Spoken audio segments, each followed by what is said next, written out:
La situation sécuritaire dans la sous-région ouest-africaine et le Sahel reste interpellant avec des conséquences aussi froides tant au plan humain que matériel ces dernières années. Une situation qui, au-delà du trafic illicite des armes légères et de petits calibres, serait favorisée par de nouveaux fléaux en vogue, en l'occurrence la prolifération des engins explosifs improvisés et le terrorisme. Le cas du Mali en est une parfaite illustration. Jusqu'en 2012, le Mali a connu une situation d'insécurité difficile.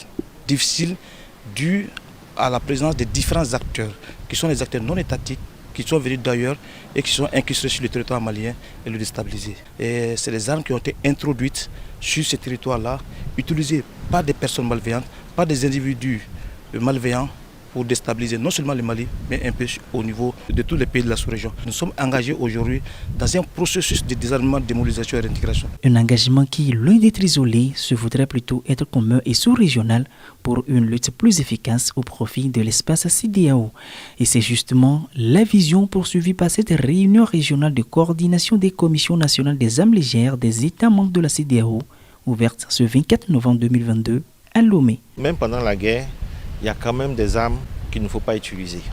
Mais aujourd'hui, pour semer la terreur, les engins explosifs sont de nouvelles utilisations que les terroristes utilisent. Et c'est facile pour fabriquer. Et il faut maintenant que la convention de la CEDEAO soit mise en œuvre. Donc on va insister sur un certain nombre de choses. Il faudrait aussi qu'on en parle pour voir quels sont les garde-fous et surtout quelles sont les lois qu'il faut mettre en place pour pouvoir arrêter ou alors ralentir ce fléau-là. Il nous semble nécessaire de faire en sorte que nos pays prennent des mesures idoines afin d'améliorer les capacités d'intervention des forces régulières et de veiller à un meilleur contrôle du trafic illicite des armes légères et de petits calibres, ainsi que de leurs munitions. Il s'agit sans doute, à travers cette activité, d'adopter une posture proactive afin de promouvoir la paix, la sécurité, la stabilité et de garantir un développement durable et harmonieux de nos États. Rencontre annuelle de 2 jours, elle fait suite à celle du 21 novembre dernier sur la problématique des engins explosifs